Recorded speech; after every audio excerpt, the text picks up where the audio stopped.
¿Qué tal? ¿Qué tal? Buenas tardes. Aquí la temática más que nada es hablar como de la digitalización de la industria musical, bueno, en este caso en México, pero antes de ello yo creo que sí, pues es necesario como que abordar un poquito esta temática a nivel global, que al final del día, pues bueno, así es como comienza todo esto. Y bueno, quiero hacer un poquito de referencia y datos históricos sobre este proceso. Bueno, no sé, muchos saben aquí que, bueno, todo esto de lo que fue la industria musical a nivel global, bueno, que empieza con toda esta serie de varios formatos que fueron comercializándose, ¿no? Desde incluso, y muchos intentos, ¿no? Incluso de transmitir la música, ¿no? A través de la red, etcétera, que incluso, bueno, en mi caso como músico, algunos de los antecedentes históricos que tengo es un instrumento que se llama el telarmonium, que es un instrumento que se hizo por allá en casi como 1890. Y la idea de este aparato era como hacer música. Estaba en Nueva York, en un hotel, y la idea era de que desde ahí estuviera un músico ejecutando alguna pieza de algún artista de música clásica y que ésta se transmitiera por los cables de electricidad y con unos cables especiales a los diferentes hoteles. Entonces era una manera como de, digamos, centralizar como esa parte, digamos, de la transmisión de la música a través de los cables. En aquel entonces era todo eléctrico. Sin embargo, bueno, no fue una idea que no funcionó. De hecho, tuvieron que desmantelar ahí el aparato, que era gigantísimo. Y por lo cual no funcionó fue porque la calidad de sonido era muy, muy pobre. Pero sin embargo, creo que estaba muy adelantado a su tiempo. Después, bueno, el fonógrafo y varios formatos que se estuvieron vendiendo, que eran todos estos como cilindros que tenían varias piezas musicales, y estos primeros acetatos que también empezaron a surgir. Y bueno, o sea, cuando viene ya lo que es la digitalización de la música, que se empieza todo ahora sí que a pasar a este formato que es el formato digital. Antes de eso, aunque sí tuvimos por parte de la industria esos formatos como el 8 tracks, o tuvimos el vinilo, el cassette, pues viene este formato realmente el que empieza como ahora sí que a poner las bases sobre la digitalización de la música, que viene siendo el compact disc, que este formato que todo el mundo lo conoce. Al final del día, bueno, es un formato que, como su nombre lo dice, realmente compacta la música en un formato digital. Sí hay una pérdida, digamos, de audio ahora sí, no como la versión en vinilo que puede tener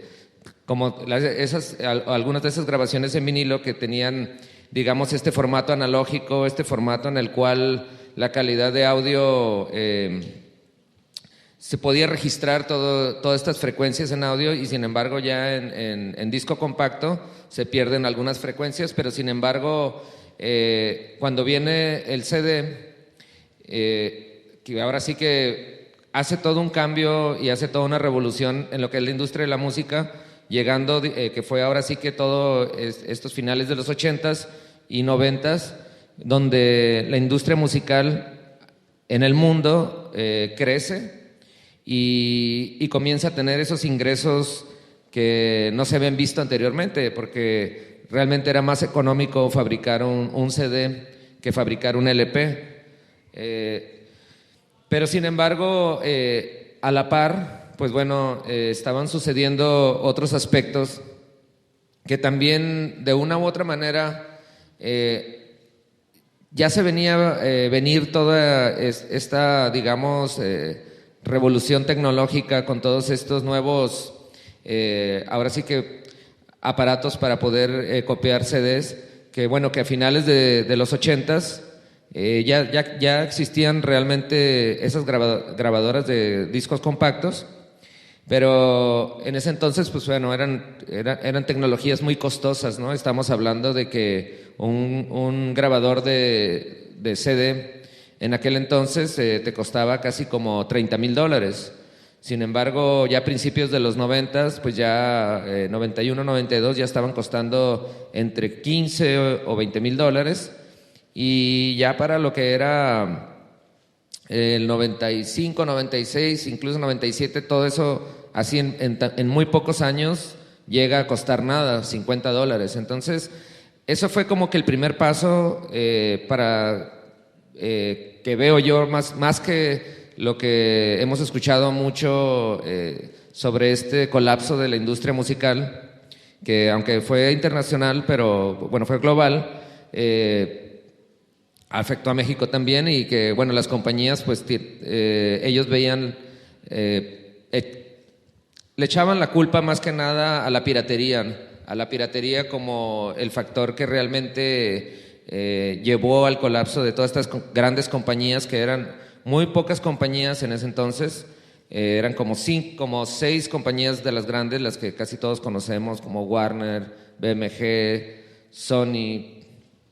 Y bueno, en ese entonces, pues sí, lo que era esta parte de cómo se le echaba esa culpa a esa piratería, y cómo este tipo de CDs que primeramente se empezó la gente, pues bueno, copiando estos discos, y era muy económico obtener una copia, digamos, de un material que se vendía en una tienda, copiarlo y pasarlo a un amigo. Era como lo más fácil, pero sin embargo las compañías ya estaban atentas a que este proceso se venía. Estaban muy atentas a que esta digitalización de la industria, pues ahora sí que iba a llevar a cosas que realmente los tomó por sorpresa, pero que también no se prepararon para eso que venía. Sí, incluso estas mismas compañías como Sony o BMG o Warner estuvieron tratando o sea, en ese tiempo de retrasar, digamos, ahora sí que la distribución de estas grabadoras de discos compactos. Estuvieron así retrasándolo porque obvio era un mercado muy grande y era bastante dinero lo que estaba generando la música en discos compactos, que realmente pues frenaron, digamos, la salida ya oficial, porque Sony pudo haber sacado el grabador de disco compacto mucho tiempo antes, pero empezaron a salir estas grabadoras, pues ahora sí que de marcas chinas y de marcas totalmente independientes, y eso fue lo que empezó, digamos, como esa nueva revolución.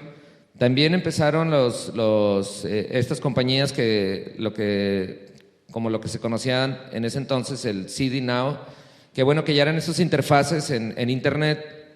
en el cual ya encontrabas un catálogo, digamos, un catálogo de música en el cual pues podías escuchar, digamos, algunos de los primeras, digamos, escuchar fragmentos de ese álbum,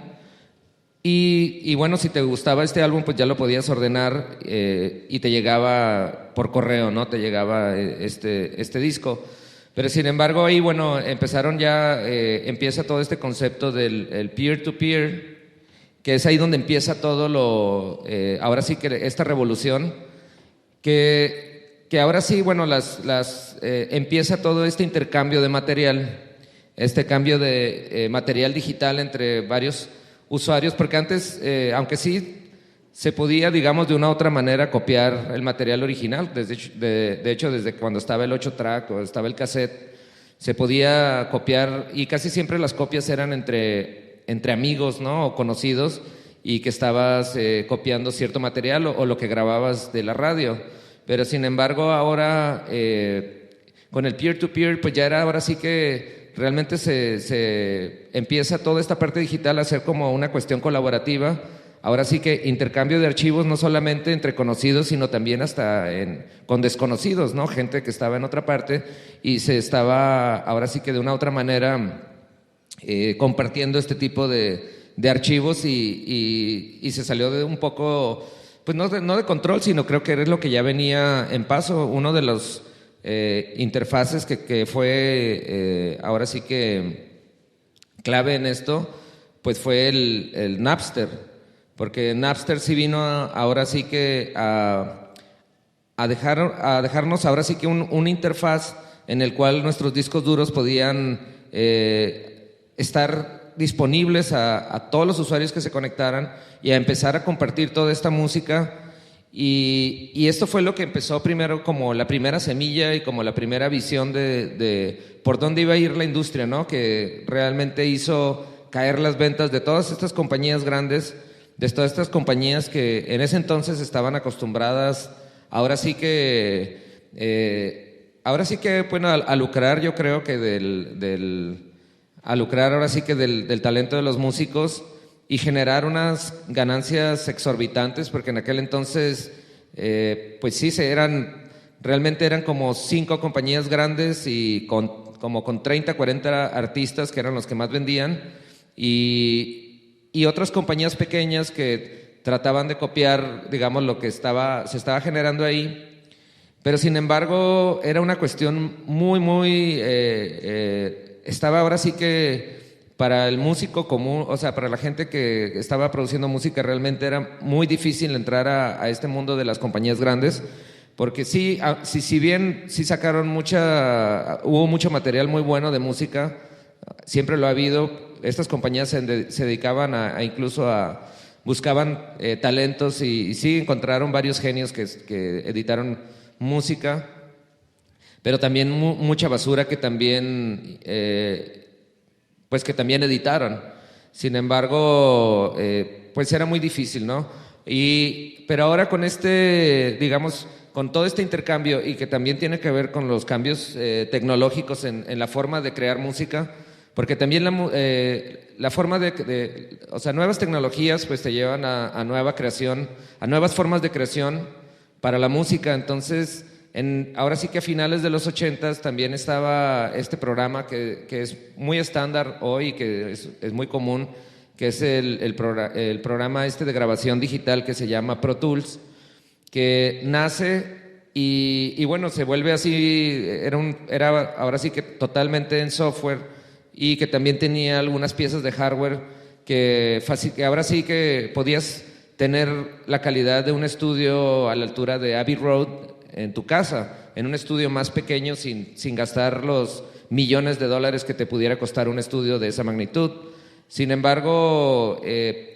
pasó lo mismo también con este tipo de software y hardware exclusivo para la música que también ahora sí que a mediados de los 90 empiezan ya a salir otros programas de multipistas, Cubase, Logic, empiezan a salir bastante material bastante software para poder ahora sí que tener tu estudio en casa, y ahora sí que lo único que ocupabas era pues tener tu ordenador, tu computadora y tener una interfase de audio y conexión a internet,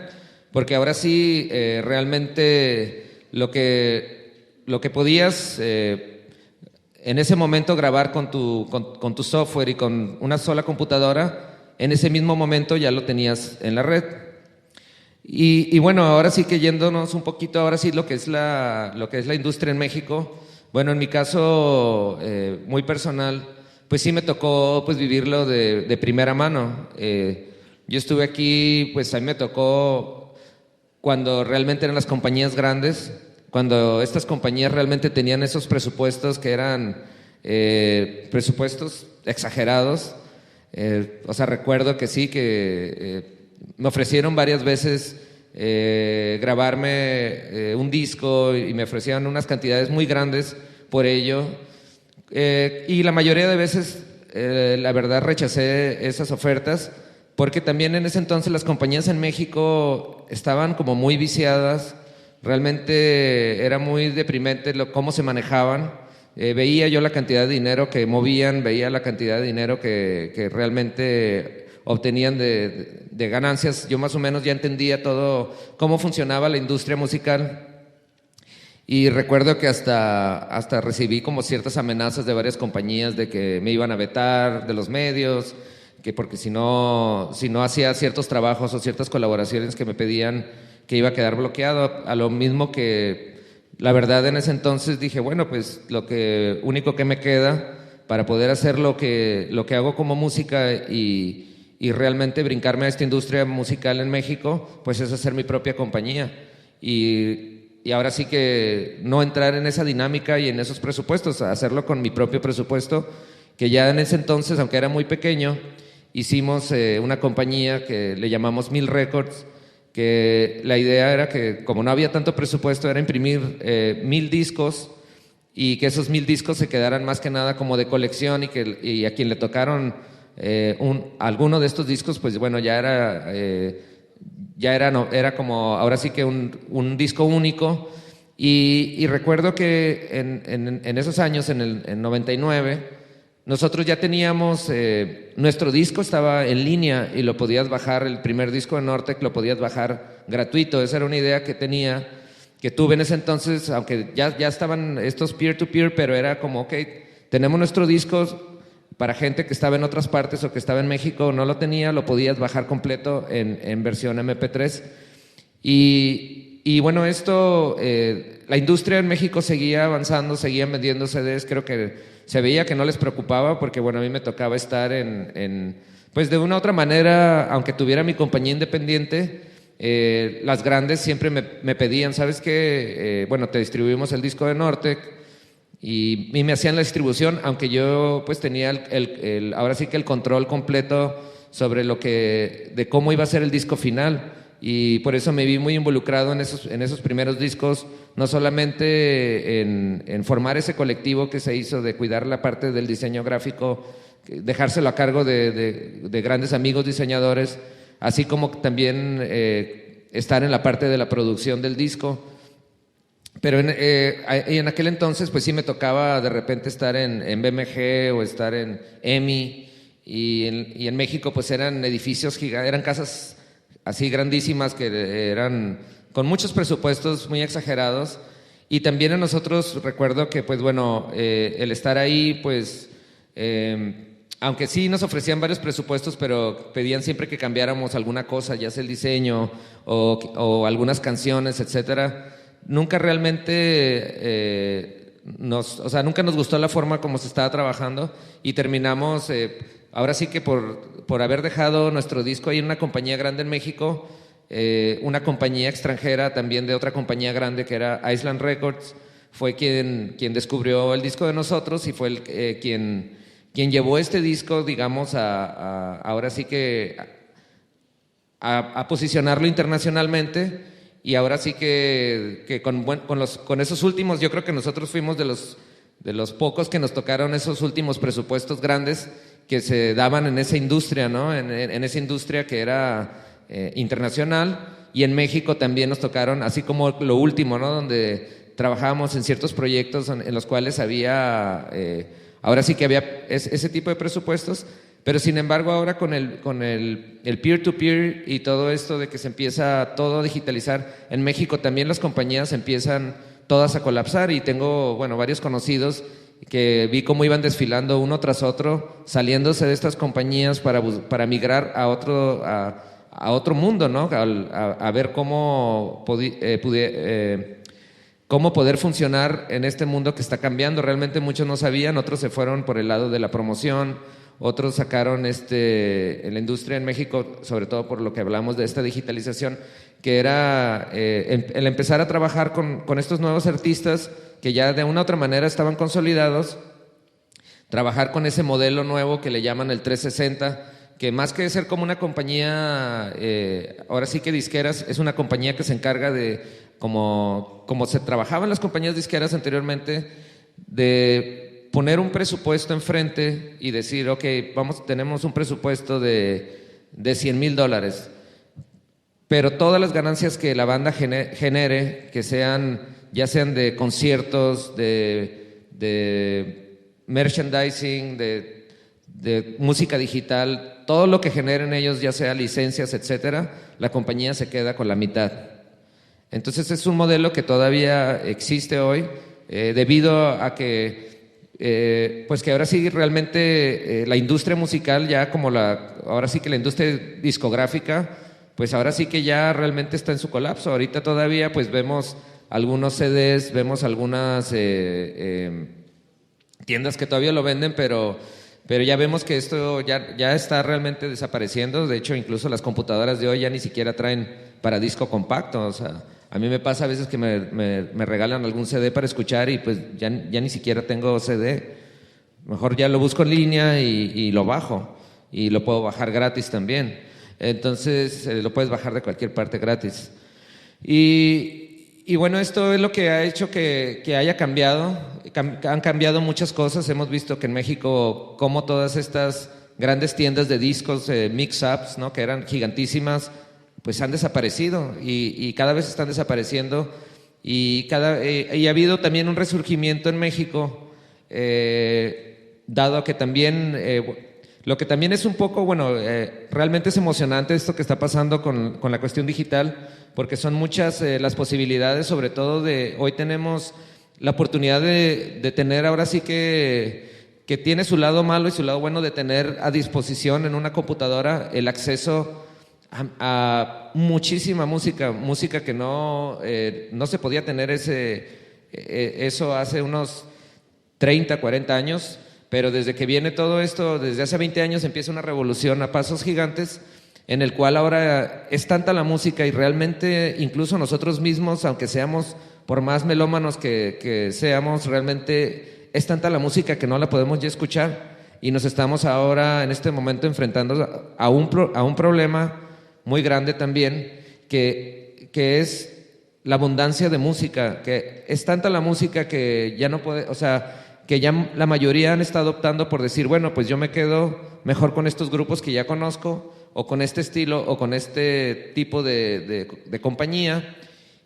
y ya tienes como una listita, y si acaso entran unos cuantos grupos más a esa lista, porque ya no puedes realmente, como es tanto lo que está ahora sí como disponible para bajar, disponible para escuchar, pues se ha vuelto bastante material. Y otras de las cosas que también esta digitalización de la industria, que también es un poco triste, es la otra parte que al principio, si bien existían estos grandes presupuestos y se hacían estas producciones millonarias de tener, por ejemplo, un disco como de Pink Floyd, así en los estudios Abbey Road, con grandes ingenieros, con estos genios, pero además de ellos poder contar con una orquesta completa, poder contar con un coro, digamos, y tener esos presupuestos de estar encerrados ahí un mes y gastarse casi, no sé, más de $500,000 en él. No había ningún problema en hacerlo, las compañías lo tenían. Este disco se imprimía en vinilo en una calidad bastante buena, y hemos visto cómo la digitalización de la música primero se va a este formato en disco compacto, se digitaliza, como les dije, hay una pérdida sónica en ello, y sin embargo, cuando viene el MP3, ahora sí que la forma digamos, de comprimirlo digitalmente, también lo lleva a una pérdida sónica, aunque sí el archivo se vuelve, digamos, 10 veces más pequeño que lo que, o más pequeño de lo que sería el formato que tenemos en un disco compacto. La calidad, pues bueno, es muy, muy por debajo de escuchar, digamos, ese sonido que está completamente analógico. Y vemos cómo, bueno, han sido olas, porque los primeros MP3 sonaban bastante mal, los codificadores no eran muy buenos, y la calidad bajó bastante. Empieza a mejorar este sistema de los códecs para los MP3, y empieza a subir un poquito la calidad, pero hoy en día lo que está pasando es de que también, si por un tiempo la idea era la de compartir entre diferentes usuarios y tener estos archivos en tu ordenador, es decir, tener todos tus MP3 o tener tus discos compactos y convertirlos a MP3, donde lo sigues bajando de calidad, pero todo esto lo tenías archivado en tu disco duro. Ahora lo que pasa es de que ya las compañías y la gente ya no quiere tener esta música en sus discos duros. Ahora ya todo, bueno, lo tienen todo en la nube o en estos servidores que te ofrecen este servicio como Spotify, que ya, bueno, estás escuchando la música en línea en cualquier parte. Ahorita ya todos tienen internet en sus celulares o en su casa o lo que sea, y quieren escuchar cualquier grupo. Ahora sí que pagas una cuota fija o no pagas, y de todas formas tienes acceso a escuchar esta música, y sin embargo la calidad vuelve a bajar. O sea, hoy tenemos una calidad que realmente,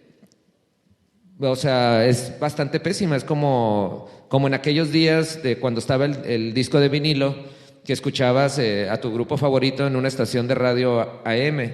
donde la estación se escucha en mono, o la estás escuchando toda, ahora sí que la calidad no muy buena, porque viene a través del radio, pero ya si te gustaba la banda, pues te comprabas este disco y pues ya lo tenías en casa. Pero hoy parece que todo ha tendido a tener esa música disponible en línea, y se han perdido pues varias cosas, ¿no? O sea, si bien antes para todos los melómanos hace 30 años, había hasta ciertas costumbres, ¿no? Que era, el melómano tenía hasta ciertos rituales que ya han desaparecido hoy, ¿no? Que antes era, bueno, voy a ir a la tienda de discos, tomo el autobús, llego a la tienda, me pongo a caminar, reviso las portadas de cosas que habías leído en algunas revistas, pues ya te ibas guiando qué grupos te gustaban, y el ritual era pues comprarte ese disco, llegar a casa, abrirlo, incluso todo de ver la portada, de ver el vinilo, de ver estos grandes diseños o fotografías, y poner ese disco. Hoy en día pues ya todo eso ya se ha perdido. Hoy pues más que nada es, ahora sí que escuchar un tema y empezar ya realmente en vez de bajar un álbum completo, pues lo escuchas, y si te gusta una o dos canciones, pues con esas dos te quedas, o te quedas con una, o simplemente ya tuviste la oportunidad de escucharlo y no lo bajas o no lo escuchas. O sea, ya lo dejas olvidado ahí, porque ahora sí que, como les decía, ya es tanta la música, y a la vez también lo que les hablaba de cómo estas tecnologías no solamente, o sea, la industria de la música en México pues obviamente funciona si hay artistas y hay músicos generando música, y hay músicos realmente que están en esta escena, que también ocupan de estas herramientas digitales y de estas herramientas que son para la producción de la música. Si bien todo tiene digamos, sus ventajas, o todo, digamos, obviamente las tecnologías, hoy en día pues es muy, muy sabido por muchos de ustedes que pues, puedes tener una computadora en casa y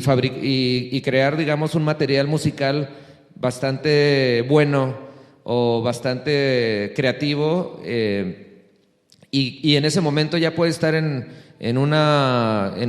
no sé, puede estar en SoundCloud,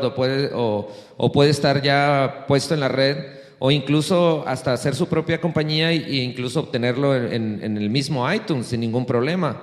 Pero ahí lo que pasa es de que también ya se han perdido también muchas de esas posibilidades que se tenían anteriormente, lo que hablábamos de esos presupuestos con los que contaban antes las compañías, que eran presupuestos multimillonarios, en los cuales, bueno, pues vamos a rentar a la Filarmónica de Londres para que ejecute estas piezas, o vamos a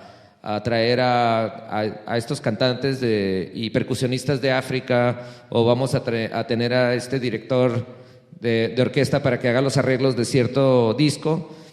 Hoy en día, pues bueno, ya muchos estudios realmente han cerrado. Muchos estudios ahora se dedican más que nada a la industria de la televisión o del radio, para generar más que nada jingles o materiales que son para videojuegos o para otras cosas, que ya realmente los estudios, quedan muy pocos estudios que siguen funcionando para lo que era originalmente crear estos álbumes de artistas, porque ahora todos pues tienen su estudio en casa, todos los costos se han bajado, que es algo muy bueno, pero sin embargo, como les decía, cada vez se vuelve más difícil encontrar esta buena música por toda esa oferta que existe en la red. Entonces, ese modelo de la industria musical en México, así como globalmente, pienso que está todavía en una especie de adaptarse a ahora sí que adaptarse a este nuevo mercado que aún no se sabe, aún yo creo que todavía hay ideas que se están cocinando y que no sabemos cómo va a funcionar este mercado. Realmente lo interesante de lo que es la industria, no solamente musical en México, sino en el mundo, es encontrar esa forma de cómo hacer que esta música pueda ser distribuida a los usuarios, aunque ya es distribuida a los usuarios en forma de archivos, pero que sea distribuida a manera, ahora sí que de estos gustos, aunque ya hay algoritmos que si tú estás escuchando, no sé, un cierto estilo de música, estás escuchando techno o electro, si estás, por ejemplo, en SoundCloud escuchando cierta compañía, el mismo software ya te está analizando lo que estás escuchando y ya te está sugiriendo grupos que tienen que ver con ese material que tú estás escuchando, así como si también estás escuchando música clásica o reggae o lo que sea, pues ya estos programas también ya te están estudiando y te están viendo, ok, bueno, lo que él ocupa es esto. Creo que hacia allá es a donde viene esta parte de las nuevas tecnologías. Y hacia allá es donde viene lo que es lo nuevo para lo que es la industria musical, al menos globalmente, y en México hay algunas compañías que están haciendo este tipo de apuestas. Hay una que se llama Cassette, que también, bueno, ha apostado ahí todavía imprime ese formato viejo, pero en CD, pero también ya están apostando por tener toda la música en línea y armando ese catálogo digital. Y también, bueno, aunque esto no es como tanto como la industria, pero es más que también, bueno, lo quisiera mencionar porque ya estuve ahí, es la Fonoteca Nacional que está en la Ciudad de México, que se han encargado ahora sí que a digitalizar todo el acervo musical que tenemos en México, desde no solamente todas estas canciones que están en cilindros, que están en estos vinilos antiguísimos y incluso no solo música, también tienen ahí grabaciones de algunos personajes históricos que todo lo tienen digitalizado. Me tocó entrar ahí a los estudios y tienen todos estos equipos de restauración y equipos para digitalizar todo este material, y creo que es como una oportunidad para todos aquellos que de una u otra manera quieren conocer todo el legado musical que tenemos en México. Puedo decir que ese es el único lugar que tiene, si no es que todo, le faltan muy, muy pocas cosas. Hay algunas cosas que se escuchan en línea, otras no se puede porque todavía, aunque lo están haciendo por México, pues hay unas cosas que por permisos y cosas no pueden estar en línea, pero si visitan la fonoteca, pues tienen acceso a toda esta parte digital y tienen gran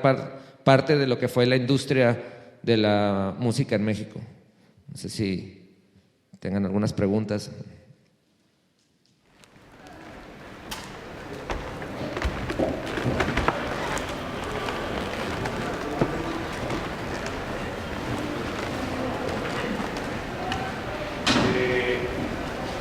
Ahora, ¿cuál es la diferencia en costo? Del primer disco del Nortec, digo, a grandes rasgos, ¿cuál es la diferencia en costo del primero al último que han sacado? Con la digitalización, por ejemplo. Bueno, bueno, a nosotros nos tocó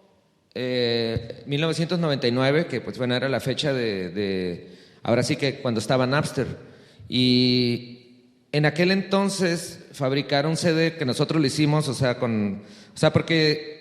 a mí, yo tuve varios ofrecimientos cuando saqué ese disco de compañías así, ya las compañías grandes, que me decían, bueno, pues mira, te damos $40,000, sacamos tu disco y bueno, me tienes que pagar esos 40,000 y aparte del disco nada más vas a recibir $1. El disco se vende a 15 y yo solamente iba a recibir $1, que de ese $1 me iban a quitar esos 40,000 y que aparte me iban a quitar más cosas, y yo me quedé y dije, bueno, ¿por qué? O sea, ¿por qué tengo que realmente acceder a ese tipo de contratos? Mejor hago mi propia compañía. Y a mí me costaba $1, era todo era al revés. O sea, me tocó que me costara el disco con portada y todo $1, y yo lo vendía a ese precio y yo le ganaba, o sea, ahora sí que más o menos como 10 veces más, porque lo daba más económico, y aparte lo tenía en la red, y aparte el disco tenía el link para que lo pudieras bajar en ese entonces. Entonces los costos eran como de $1. Hoy en día realmente ya el disco es más como, es completamente una pérdida. Imprimir un CD hoy es más que nada una cuestión de un objeto de colección, y más que nada nosotros ahora este último disco que lo imprimimos, pues más bien es para regalarlo, ¿no? Para decir, bueno, aquí está y ahí tienes la portada, tienes ahí los diseños y todo, pero es para que lo guardes en tu casa, porque al final del día pues lo vas a tener en la computadora, o sea, lo vas a tener en el teléfono y como es bien sabido, o sea, aunque tengamos todas estas plataformas como SoundCloud, o que tengamos Spotify o tengamos iTunes y todo, casi el 60% en México de la gente pues escucha la música a través de YouTube, aunque sea un canal de video, pero la gente casi siempre, todos están escuchando todo en YouTube. Y se me hace, bueno, muy chistoso hoy porque también yo mismo subo los temas del disco en cuanto salió, yo ya los tenía en YouTube. Y obviamente ya veo que la gente, y eso pues no me cuesta nada, o sea, realmente ahora te puedo decir que esa es la parte de Nortec, pero lo que yo hago aparte con otros proyectos de música, pues realmente lo único que me cuesta pues es el esfuerzo de hacer la música y pagar el internet de la casa, ¿no?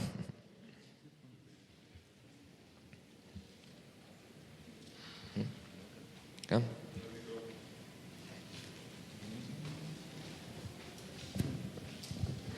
Hola, ¿qué tal? Una pregunta, ¿cuál es tu sugerencia para aquellos futuros productores o aquellas personas que están haciendo música con todo esto que comentaste de la digitalización y de la música y todo esto que nos ofrecen los medios? ¿Qué le aconsejas tú a esta persona que está creando para que su música se dé a conocer bien y pueda tener también una ganancia de eso? Mira, como les dije, el modelo que está funcionando ahora son varios modelos experimentales. Realmente todavía no se puede saber con certeza cómo va a quedar definida lo que es la industria musical, por lo mismo, porque todavía todos estamos experimentando con varias, pues ahora sí con todas las tecnologías que tenemos. Sin embargo, música siempre va a ser música, y siempre la gente siempre va a estar ansiosa de escuchar cosas buenas, siempre va a estar ansiosa de descubrir algo nuevo en los músicos, o de los músicos que ya conocían, escuchar a ver qué más están haciendo. Entonces, para un nuevo productor, pues lo primero que nada es de que siga componiendo, que siga superándose como músico, que siga ahora sí que estudiando, porque todos los días no solamente es terminar la escuela de música, o sea, no solamente es ir a la escuela y tomar tus clases de piano, de guitarra, o ir a tomar tus clases de producción. Creo que para el músico es superarte como músico, es estar en constante aprendizaje. Todos los días estás aprendiendo algo, todos los días tienes una máquina nueva, o todos los días con tu guitarra puedes tener una cierta técnica. Entonces, si vas, digamos, superándose así como músico, bueno, lo que tienes hoy en día, pues ya sabemos que está en las redes, lo mejor es canción que terminas, canción que subes y que esté gratuita. Creo que también ya todos esos conceptos de lo que antes se conocía como que, bueno, me piratearon mi música, o alguien sacó, me copió esta canción, o me lo van a... Ya eso de piratear ha sido un concepto que está muerto desde hace muchos años. Incluso, o sea, para mí siempre ese concepto ha sido como que nunca ha existido. O sea, realmente nada más ha sido un pretexto, pero... ahora en estas cuestiones de copyright y todo este rollo, con el simple hecho de subir tu material nuevo ya a la red, si ahorita compones una canción y es tan buena, la canción es muy buena, lo que sea, y esta empieza a salir por todas partes porque se fue de boca en boca en la misma red, y tú mismo lo estás promocionando y con amigos, le ¿sabes qué? Pues tengo este track. Si sabes que tienes un amigo que tiene muchos amigos en Twitter, oye, hazme el paro, postéalo ahí, en Facebook, ponerlo en YouTube, etcétera. No tener el miedo del copyright, porque como ya tenemos estas redes, una vez que tú subes algo a SoundCloud, ahí viene la fecha de cuando lo subiste, y ahí viene el registro que es tuyo, que es tu material, y de una u otra manera ya estás haciendo una especie de copyright y tienes la manera de cómo defender tu material. Pero yo lo que sí recomiendo es primero superarse como músico, y ya que tengas tu pieza final, o como a ti te guste, o como a ti te llene y que tú creas que es el momento de compartirlo, pues ya tenerlo compartido en la red, darte a conocer, y de lo que y si vas a vivir, si piensas obtener dinero vaya de eso, pues yo creo que la única manera, bueno, al menos hoy en día es solamente con las presentaciones en vivo, tocar en vivo, que la gente te empiece a pedir, que empiece a pedir ver un concierto tuyo, o que de una u otra manera tu música sea licenciada para otros formatos, ya sea de documental, televisión, cine, etcétera.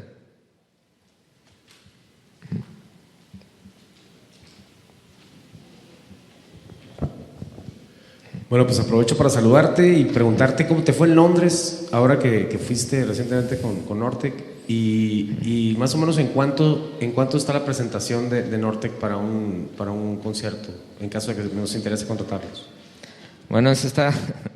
Bueno, lo de Londres nos fue bien, pero ese es un... O sea, bueno, planteándolo dentro del formato que estamos hablando ahorita, que es sobre la industria, son ese tipo de cosas nuevas que también, por ejemplo, esto que fuimos a Londres, digamos, no tuvo que ver con un concierto directamente de nosotros, o sea, no era un concierto de Nortec propiamente, sin embargo, era como todo un performance que hicimos, digamos, nosotros lo hicimos así de que, bueno, era una lucha libre, dar la experiencia de una lucha libre mexicana en Londres, y que tú tuvieras la experiencia de tener... de estar con luchadores mexicanos hasta allá en Londres, tener a todos estos luchadores ya conocidos por nosotros, el Santo, La Parca, etcétera, y que Nortec lo musicalizara, no tanto como un concierto. Nosotros estábamos atrás y no nos veíamos, pero estábamos ahí poniéndole la música a cada uno de los luchadores, y de hecho solamente en un intermedio por ahí subimos al ring y hicimos ahí unas intervenciones y unas improvisaciones. Y no fue un concierto propiamente, pero sin embargo son como de estas cosas que les hablo, que dices, bueno, o sea,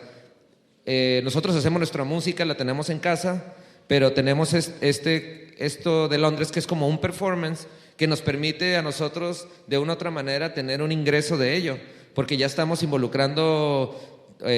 luchadores, ya se está involucrando toda una experiencia, ¿no? Sin embargo, aunque no sea un concierto, pues hay ingresos. Ahora, ¿cuánto ganamos? Pues eso depende, la verdad. Nosotros así como que al final del día Nortec no es un grupo pop, o sea, no es un grupo que se mueve, que sí hemos estado en cosas grandes como los Panamericanos, o hemos estado en Vive Latino cerrando, lo que sea, que ahí pudieran pagar bien, pero también nos puedes ver tocando en La Mezcalera, aquí en Tijuana, o tocando donde sea, y todo es muy relativo, porque pues en algunos lugares te pueden pagar hasta 3,000 o 300,000 pesos, o lo que sea, ¿no? Sí.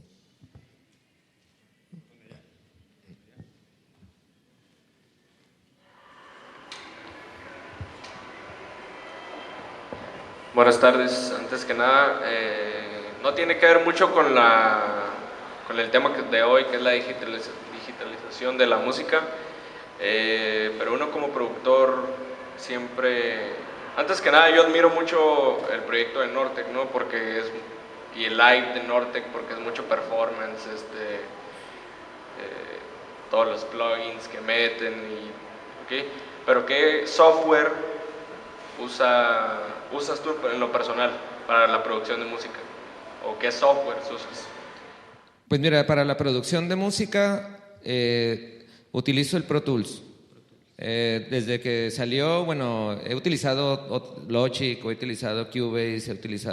también uso el Ableton Live para las presentaciones en vivo, porque está hecho más para la ejecución en vivo y más para improvisar y así, pero en estudio siempre he utilizado el Pro Tools, porque pues me ha dado como que ya me adapté, digamos, a ese software. Pero sí trato de utilizar, como hoy en día todo es más económico, tengo muchos aparatos viejos, entonces trato de capturar ese sonido analógico y digitalizarlo de la mejor manera posible, utilizando, o sea, un bitrate muy alto, grabando a 192 y cosas así, como para poder no tener una pérdida, digamos, de esos sonidos que por sí solos de estas máquinas suenan increíbles, ¿no? Como esos bajos o esos sonidos de percusiones o ciertas melodías que teniéndolas en ese formato, lo que hago ya después, tengo ahí unos convertidores que me compré, que son como si fuera una de esas mezcladoras que costaban casi $500,000 costaba una mezcladora, pues ahora te puedes comprar nada más 2 canales de esa mezcladora y son muy económicos, entonces ya puedes tener un sonido de $500,000, pero con un módulo que se va que lo que hace es convertirlo digitalmente y ya lo tienes a una calidad. De hecho, parte de mi proyecto, tengo un proyecto que se llama LA4, que no tiene que ver es que Nortec ya son las últimas tocadas y ya realmente ya se acabó para nosotros, pero este proyecto que se llama LA4 son 40 piezas de música electrónica que estoy haciendo. Son 40 piezas que las voy a tener en la red para bajarse gratis, que no es nada novedad, digo, ya estamos viendo que esto tiene años ya. De hecho, ahí tengo mi canal de SoundCloud, del que estamos viendo ahí. Y este canal, digamos, aunque están las piezas gratis ahí, voy a tener el otro canal, que es el LA4, donde voy a subir todos los tracks separados de todos estos temas y de todos estos instrumentos que estoy grabando, que te voy a tener un sintetizador modular, te voy a tener una caja de ritmos 808, o te voy a tener instrumentos que hoy en día ellos son muy difíciles de tener, porque son aparatos que ya realmente ya no están en el mercado, pero los voy a tener grabados en esa calidad para que los productores que estén hoy, y va a estar todo libre. O sea, tú como productor vas a decir, bueno, yo voy a tomar estos tracks de esta 808 y lo voy a incorporar a mi música porque yo no tengo una 808. Pues entonces puedo tener el bass drum, puedo tener el snare drum, puedo tener el bajo, puedo tener todo esto y todo va a ser completamente libre. Y la idea es como hacer un acervo ahora sí, de una colección de sonidos que si tú los juntas puedes generar la pieza que yo te voy a dejar ahí, pero si no, pues tú puedes generar una pieza tuya nueva a partir de todos estos sonidos que van a quedar libres ahí. Eso es parte de un proyecto y por eso estoy más que nada haciendo esa digitalización y lo voy a tener listo en 1 año y medio. Muchas gracias. Sí.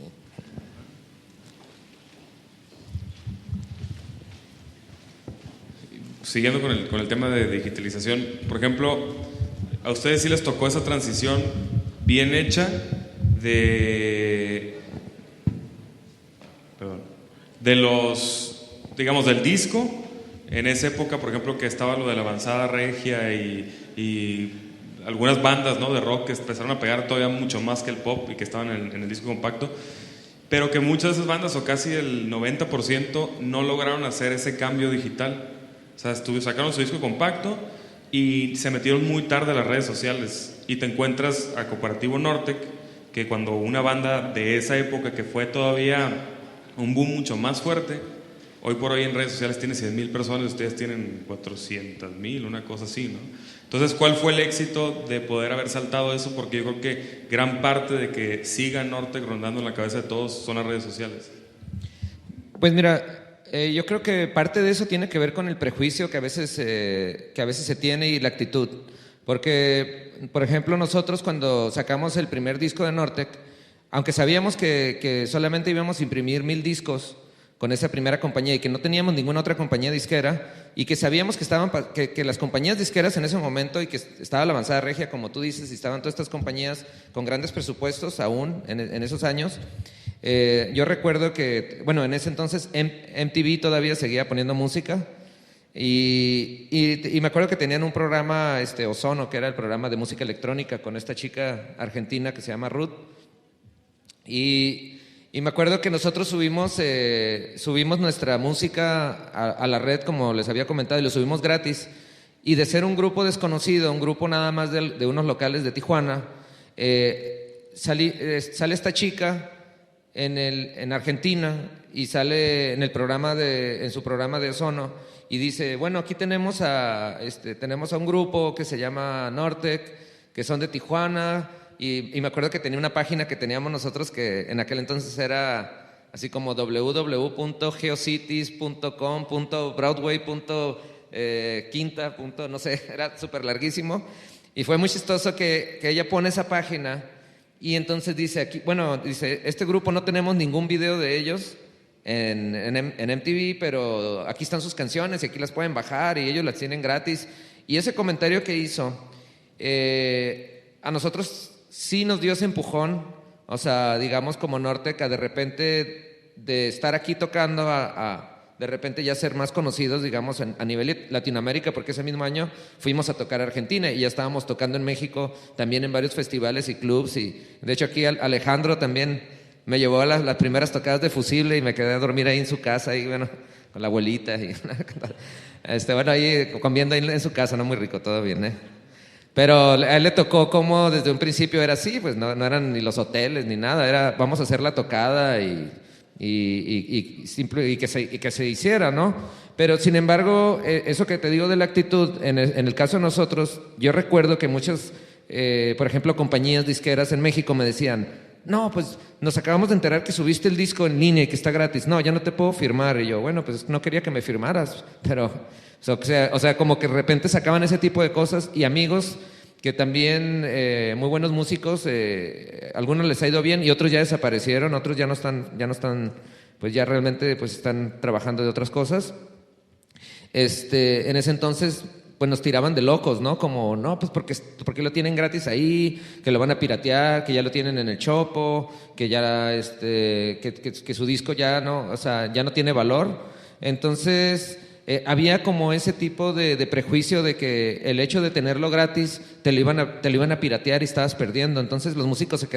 muchos se quedaron con esa idea de que no, es que yo tengo que tener mi disco en una compañía y hasta que no me firme esa compañía, y que me dé el presupuesto ese grande,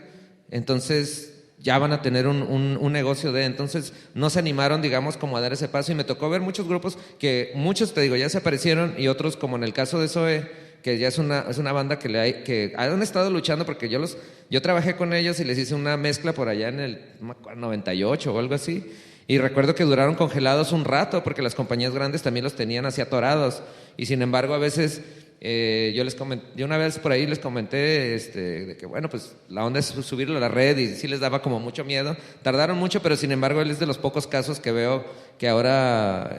digo, que son una banda muy grande y pues son muy buenos músicos todos. Y creo que ellos están trabajando con el sistema que les conté, ese del 360, ¿no? Te pago tanta cantidad y bueno, nos vamos ¿no? a esas ganancias así, mitad de mitad. Bueno, pues vamos dándole un fuerte aplauso a Pepe Mott. Gracias. Pepe, no tuve el placer de conocerte. Gracias. Bienvenido aquí al Baja UEFES. Gracias por aceptar nuestra invitación. Gracias a CESUN Universidad también por extenderte la invitación por parte de nosotros. Y te queremos dar un pequeño reconocimiento que dice así: Baja UEFES 2015 otorga el presente reconocimiento a Pepe Mott por su valiosa participación y aportación al tema sobre digitalización durante el evento denominado Baja Talks. Firmó tu servidor, Miguel García, director. Un placer.